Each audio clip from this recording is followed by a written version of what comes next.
Good morning. Unique education channel पर आपका बहुत बहुत स्वागत है।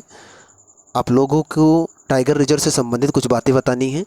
आपका जो पेपर होने वाला है जीडी, यूपीएसआई, एमटीएस या फिर इसके अलावा कोई भी एग्ज़ाम की अगर आप तैयारी कर रहे हो, टाइगर रिजर्व से क्वेश्चन हमेशा आते हैं।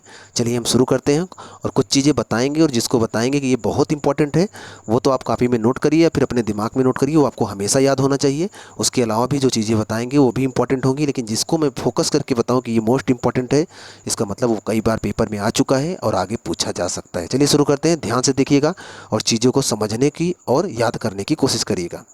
पहला फैक्ट देखते हैं कि पूरे भारत में इस समय 52 टाइगर रिजर्व हैं। पहली बार टाइगर रिजर्व मतलब टाइगरों के लिए कोई स्थान रिजर्व कर दिया गया है कि वहाँ पर वही रहेंगे, तो ऐसे स्थानों को टाइगर रिजर्व कहा जाता है। तो पूरे भारत में इस टाइम 52 हैं। ये आपको संख्या याद होनी चाहिए। भारत का जो 52वां टाइगर रिजर्व है सबसे नया है, मतलब कि जो अभी बना 2021 में, उसका नाम है रामगढ़ विषधारी टाइगर रिजर्व।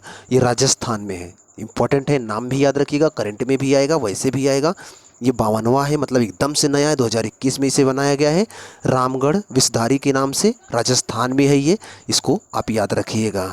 अगर बात करें भारत का पहला टाइगर रिजर्व क्या था, तो उसका नाम था, भारत का जो पहला टाइगर रिजर्व था उसका नाम था जिम कॉर्बेट। और इसे 1973 में प्रोजेक्ट टाइगर के तहत भारत का पहला टाइगर रिजर्व बनाया गया था। इसको याद रखिएगा। प्रोजेक्ट टाइगर 1973 में शुरू किया गया, ये भी आपको याद रखना है। दूसरा आपको याद रखना है कि पहला कौन था। जिम कॉर्बेट कहाँ है, ये उत्तराखंड में है, याद रखिएगा, उत्तराखंड में है।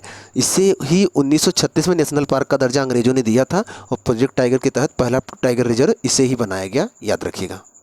अगर बात करें कि भारत का क्षेत्रफल की दृष्टि से सबसे बड़ा टाइगर रिजर्व, मतलब सबसे ज़्यादा जगह पर कौन सा टाइगर रिजर्व फैला हुआ है, नागार्जुन सागर श्री सैलम के नाम से है, आंध्र प्रदेश में आपको मिल जाएगा। ये वहाँ पर है, ये भारत का सबसे बड़ा है। और क्षेत्रफल की दृष्टि से अगर सबसे छोटा टाइगर रिजर्व ढूंढेंगे तो ये पेंच रिजर्व है, टाइगर रिजर्व महाराष्ट्र में मिलेगा आपको, याद रखिएगा, पेंच नाम है इसका, महाराष्ट्र और मध्य प्रदेश के बॉर्डर के आसपास। अगर आपसे क्वेश्चन आए कि विश्व में सर्वाधिक ऊंचाई पर कौन सा टाइगर रिजर्व है, तो वो नामदफा टाइगर रिजर्व है। कहाँ है, अरुणाचल प्रदेश में। इंपॉर्टेंट है, याद रखिएगा, और इसको आप याद रखिएगा, नामदफा वाला कई बार पूछा गया है ये। बाघों के क्षेत्र में ढेर सारा काम करने के लिए कैलाश सांखला को टाइगर मैन ऑफ इंडिया के नाम से जाना जाता है। इसको याद रखिएगा, कैलाश सांखला। कुछ चीज़ें मैं पूछता हूँ, उनके नाम आप कमेंट बॉक्स में बताएंगे। आपको ये बताना है कि जल पुरुष के नाम से किसे जाना जाता है, मेट्रो मैन के नाम से किसे जाना जाता है, और उत्तराखंड में चिपको आंदोलन की शुरुआत के लिए कौन जाना जाता है, नर्मदा बचाओ आंदोलन के लिए कौन जाना जाता है। ये चारों का आंसर आपको कमेंट बॉक्स में बताना है। कितनी जानकारी है, क्योंकि आपको ये सारी चीज़ें मैंने बहुत बार बताई है। चारों का आंसर आपको कमेंट बॉक्स में बताना है, ईमानदारी से बताना है, गूगल पे सर्च नहीं करना है। अगर कभी आपसे क्वेश्चन आए कि पूरे विश्व में सबसे ज़्यादा बाघ कहाँ पाए जाते हैं, तो ये हमेशा याद रखना, पूरे विश्व में सबसे ज़्यादा बाघ भारत में पाए जाते हैं। लगभग पूरे विश्व का 70 से 75, और नए नए आंकड़े आ रहे हैं, कहीं कहीं 80% मिल जाता है। तो इसको याद रखिएगा, पूरे विश्व का 70 से 75%, 70% से ऊपर ही मान के चलिए कि बाघ भारत में है, सबसे ज़्यादा भारत में है। और 2019 में बाघों की एक रिपोर्ट आई थी, जिससे पता चला है कि भारत में बाघों की कुल संख्या 2967 है, 2967 है। और सोचिए कि ये 70% के आसपास है, इसका मतलब 4000 से कम ही पूरे विश्व में बाघ बचे होंगे। ये बात तो आप मैथ से ही निकाल सकते हो, प्रतिशत से, कि 70% बराबर अगर 2967, तो 100% बराबर कितना होगा, निकालोगे आप तो 4000 से कम ही आएगा। और अगर क्वेश्चन आए कि सबसे ज़्यादा बाघ कहाँ मिलेंगे भारत में, वैसे विश्व में सबसे ज़्यादा भारत में मिलते हैं, लेकिन भारत में भी सबसे ज़्यादा कहाँ मिलेंगे, तो सबसे ज़्यादा 526 बाघ मिलते हैं। कहाँ पर, मध्य प्रदेश में। इम्पोर्टेंट है, याद रखिएगा। एक बात जानते रहिएगा, बाघों की गिनती कैसे करते हैं, ये बात दिमाग में आती होगी। इतना आप समझ लीजिए, बाघ इंसान नहीं है कि बुला बुला के गिनेगा, इंसान गिनेगा, हाँ भाई आओ देखिए, आपका 1 नंबर हो गया, 2 नंबर, 3 नंबर, ऐसे गिना नहीं जाता। बाघों के ऊपर उनकी, जैसे बाघों के ऊपर क्या करते हैं, फेंटेज कर देते हैं, या फिर उनके पंजों के निशान से, उनके धारियों के निशान से मशीन द्वारा पढ़ा जाता है, और इससे गणना की जाती है कि बाघों की संख्या कितनी है। उनको बुला के गिना नहीं जाता है, क्योंकि बहुत सारे बाघ गायब रहते हैं, जंगलों में खोए रहते हैं, अचानक से दिख जाते हैं। इसलिए एक आंकड़ा निकाला गया कि सबसे ज़्यादा मध्य प्रदेश में है, 526 बाघ।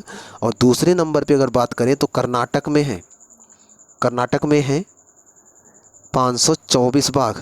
तो कर्नाटक दूसरे नंबर पे है, पहले स्थान पर मध्य प्रदेश है। और याद रखिएगा 29 जुलाई को पूरे विश्व में बाघ दिवस मनाया जाता है, ये अभी आपको याद रखना है। और सबसे ज़्यादा मध्य प्रदेश मिलता है, ये भी याद रखना। संख्या ना भी याद रहेगा चलेगा, लेकिन ये पता होना चाहिए किस राज्य में है सबसे ज़्यादा। और 29 जुलाई को ये बाघ दिवस मनाया जाता है, ये भी इम्पोर्टेंट है, याद रहना चाहिए आपको। आइए कुछ अब टाइगर रिजर्वों के नाम जान लेते हैं, वो किस राज्य में है और किस नाम से उन्हें जाना जाता है। हालांकि ये सन नहीं इम्पोर्टेंट है कि किस सन में वो बना था टाइगर रिजर्व, वो इम्पोर्टेंट है ही नहीं, ज़रा सा भी इम्पोर्टेंट नहीं, किसी पेपर में सन नहीं पूछा जाता। लेकिन ये पूछा जाता है कि यह टाइगर रिजर्व किस राज्य में है। तो सबसे पहले आप असम का देखिए। असम में मानस है, नामेरी है, काजीरंगा है, ओरांग है। इसमें से दो मोस्ट इम्पॉर्टेंट है, खासकर एसएससी की परीक्षा के लिए, बाकी तो इम्पोर्टेंट चारों हैं।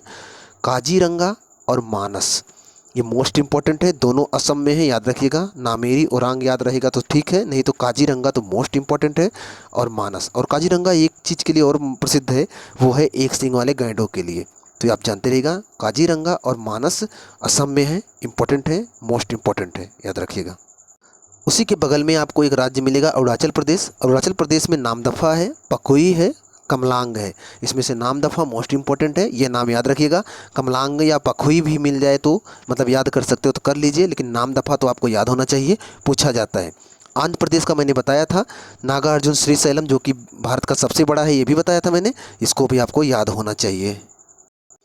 बात करें वाल्मीकि टाइगर रिजर्व का, तो बिहार में है, याद रखिएगा। और इंद्रावती ये मोस्ट इम्पॉर्टेंट है, कई बार पूछा गया, छत्तीसगढ़ में है। अचानकमार और उदयंती सीता नदी ये भी, और अचानकमार ये भी छत्तीसगढ़ में, लेकिन इसमें इंद्रावती मोस्ट इम्पॉर्टेंट है, इसको आप याद रखिएगा। बिहार का एक ही है वाल्मीकि, तो याद रखिएगा, लेकिन यहाँ पर इंद्रावती मोस्ट इम्पॉर्टेंट है, कई बार पूछा गया है, याद रखिएगा। अगर बात करें झारखंड का, तो झारखंड में पलामू है, ये इम्पोर्टेंट है, एक ही है, याद रखिएगा। मिजोरम की बात करें तो मिजोरम में डंपा है, मोस्ट इम्पोर्टेंट है, ये इम्पोर्टेंट है, कई बार पूछा गया। मिजोरम का डंपा टाइगर रिजर्व आपको याद रखना चाहिए, रखना पड़ेगा। आइए चलते हैं राजस्थान। राजस्थान में जो है वो रणथंभौर है, सरिस्का है, मुकुंदरा है, और रामगढ़ विस्तारी अभ्यारण्य जो कि अभी नया बना है, नया बना तो मोस्ट इंपॉर्टेंट है, करंट अफेयर में भी जोड़ के पूछ सकता है, वैसे भी पूछ सकता है। उसके अलावा रणथंभौर, सरिस्का, मुकुंदरा भी इंपॉर्टेंट है। इसमें से सरिस्का कई बार पूछा गया है, और रणथंभौर भी इंपॉर्टेंट है, लेकिन सरिस्का मोस्ट इंपॉर्टेंट है, याद रखिएगा। और विस्तारी तो करंट के रूप में आपको रटना पड़ेगा, क्योंकि ये करंट का है, 2021 में बना है, तो याद होना चाहिए। बात करें कर्नाटक की, तो कर्नाटक में कौन सा है? बांदीपुर, भद्रा, नागरहोल, दांडीवेली अंशी, विलिगादी रंगनाथ मंदिर। तो ये इतने टाइगर रिजर्व कर्नाटक में है, और इसमें सबसे इम्पोर्टेंट जो है वो है नागरहोल, और इसके अलावा बांदीपुर। ये दोनों मोस्ट इम्पोर्टेंट हैं, कोई पता हो ना पता हो, ये दोनों मोस्ट इम्पोर्टेंट है, पता होना चाहिए, बहुत बार पूछे गए पेपर में। बांदीपुर और नागरहोल मोस्ट इम्पोर्टेंट है, बार बार कह रहा हूँ, इसको याद रखना पड़ेगा आपको।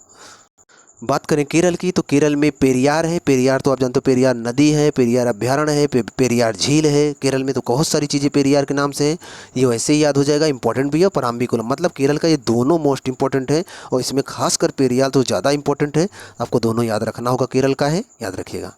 मध्य प्रदेश में चले तो मध्य प्रदेश में सबसे ज़्यादा टाइगर रिजर्व है, ये टाइगर पाए जाते हैं, ये तो जानते हो। तो उसमें भी कान्हा, पेंच, बांधवगढ़, पन्ना, सतपुड़ा, संजय रुबरी। पेंच एक एमपी में भी है। तो इसमें इतने टाइगर रिजर्व हैं, और इसमें से आपको जो याद करना है वो सबसे ज़्यादा इम्पोर्टेंट है, वो है कान्हा और बांधवगढ़। ये बांधवगढ़ और कान्हा मोस्ट इम्पोर्टेंट है, इन दोनों को याद रखिएगा, कई बार पूछेंगे। पेंच भी याद रखना, और ये भी याद रखना। आप कभी मैप देखेंगे तो आपको पेंच महाराष्ट्र में भी मिलेगा, और पेंच मध्य प्रदेश में मिलेगा, तो आप दोनों याद रखिएगा। अब महाराष्ट्र की अगर बात करें तो मेलघाट, पेंच, ताडोबधेरी, सहाद्री, नावेगांव, नागजीरा, बोर, ये सभी महाराष्ट्र की हैं। और इसमें से ये मेलघाट और पेंच आपको याद रखना है, इंपॉर्टेंट है, कई बार पूछा गया है, याद रखिएगा। सहाद्री तो पश्चिमी घाट पर्वत श्रेणी को ही कहते हैं, आप पढ़े होंगे पर्वत में ही, तो ये आप नाम याद रखिएगा। मेलघाट और पेंच इंपॉर्टेंट है महाराष्ट्र में। अगर बात करें अपने यूपी की, मतलब उत्तर प्रदेश की, तो उत्तर प्रदेश में दुधवा है, पीलीभीत टाइगर रिजर्व है, अमानगढ़ टाइगर रिजर्व है उत्तर प्रदेश में। और इसमें जो सबसे ज़्यादा इंपॉर्टेंट है, मोस्ट इंपॉर्टेंट है, वो है दुधवा टाइगर रिजर्व। ये आपको लखीमपुर खीरी में मिल जाएगा, जो कि उत्तर प्रदेश का सबसे बड़ा ज़िला है, यहाँ पर मिल जाएगा, और ये मोस्ट इंपॉर्टेंट है, इसको याद रखिएगा। Pilibhit tiger reserve, Amangarh tiger reserve ना भी याद रहेगा चलेगा, दुधवा आपको याद रखना है। जिम कॉर्बेट में दो हैं, सॉरी उत्तराखंड में जिम कॉर्बेट और राजा जी दोनों इंपॉर्टेंट है। जिम कॉर्बेट के बारे में हमने बता भी रखा था आपको, और राजा जी भी इंपॉर्टेंट है, याद रखना होगा। पश्चिम बंगाल में जाएंगे तो आपको मिलेगा सुंदरवन टाइगर रिजर्व और बुक्सा टाइगर रिजर्व, और इसमें आपका सबसे ज़्यादा इंपॉर्टेंट है सुंदरवन। वैसे याद करिएगा दोनों इंपॉर्टेंट है, लेकिन सुंदरवन ज़्यादा इंपॉर्टेंट है। सुंदरवन वहाँ पर डेल्टा भी पाया जाता होगा, सुंदरवन वहाँ पर वन भी है जो सुंदरी नामक वृक्षों से बना हुआ है, तो याद रखिएगा बहुत चीज़ें यहाँ पर इंपॉर्टेंट है। तो यहाँ पर सुंदरवन मोस्ट इंपॉर्टेंट है, याद रखिएगा। अगर तेलंगाना की बात करें तो वहाँ कवल टाइगर रिजर्व है, याद रखिएगा। उड़ीसा में चलेंगे तो सिमलीपाल और सतकोसिया, और इसमें सिमलीपाल मोस्ट इंपॉर्टेंट है, सतकोसिया भी इंपॉर्टेंट है, लेकिन सिमलीपाल मोस्ट इंपॉर्टेंट है, बहुत बार पूछा गया, याद रखिएगा। सिमलीपाल टाइगर रिजर्व उड़ीसा में है। बात करें तमिलनाडु की तो तमिलनाडु में अगर बात करें तो कालकड, मुंदथुरई, अन्नामलाई, मुदुमलाई, सत्यमंगलम, ये टाइगर रिजर्व हैं। और इसमें जो सबसे इम्पोर्टेंट है वो है सत्यमंगलम टाइगर रिजर्व, ये मोस्ट इम्पॉर्टेंट है। बाकी अन्नामलाई और मुदुमलाई भी इम्पोर्टेंट है, लेकिन सत्यमंगलम मोस्ट इम्पॉर्टेंट है, ये आपको पता होना चाहिए, याद होना चाहिए। आइए एक नज़र देख लेते हैं किस राज्य में कितने टाइगर रिजर्व हैं, ध्यान से देखिएगा आप। मध्य प्रदेश में 526, कर्नाटक में 524 मैंने बता रखा है, इसके अलावा भी आप देख लीजिए। उत्तराखंड में 42, 442, 312, 264, 190, ऐसे तमाम राज्यों में धीरे धीरे कम ही होते जाएंगे। उत्तर प्रदेश में 173, पश्चिम बंगाल में 88, राजस्थान में 69, आंध्र प्रदेश में 58, ऐसे ही कुल मिला के 2018 की जनगणना के हिसाब से 2019 में जब इन्होंने डिक्लेयर किया तो 2967 टाइगर रिजर्व इन्होंने डिक्लेयर किया, टाइगर डिक्लेयर किया भारत में पाए जाते हैं। तो एक छोटा सा आंकड़ा था और आपकी जानकारी के लिए भी ज़रूरी था, आपके पेपर में किसी भी एग्जाम में आ सकता है, आपके दिमाग में बैठना चाहिए। जिसको मैंने बताया कि मोस्ट इंपॉर्टेंट है वो आपके हमेशा आपके दिमाग में होना चाहिए। कहीं कॉपी में लिख लीजिए या फिर यही वीडियो 2-4 बार देख लेंगे तो याद हो जाएगा। प्लस अगर चैनल पर पहली बार आए चैनल को सब्सक्राइब कर लीजिए। अगर आप पहले से चैनल पर जुड़े हुए हैं तो उन बच्चों के पास ज़रूर शेयर करिएगा जो एग्ज़ाम में जुड़े हुए हैं। मिलते हैं आपसे नेक्स्ट वीडियो में, तब तक आप पढ़ते रहें।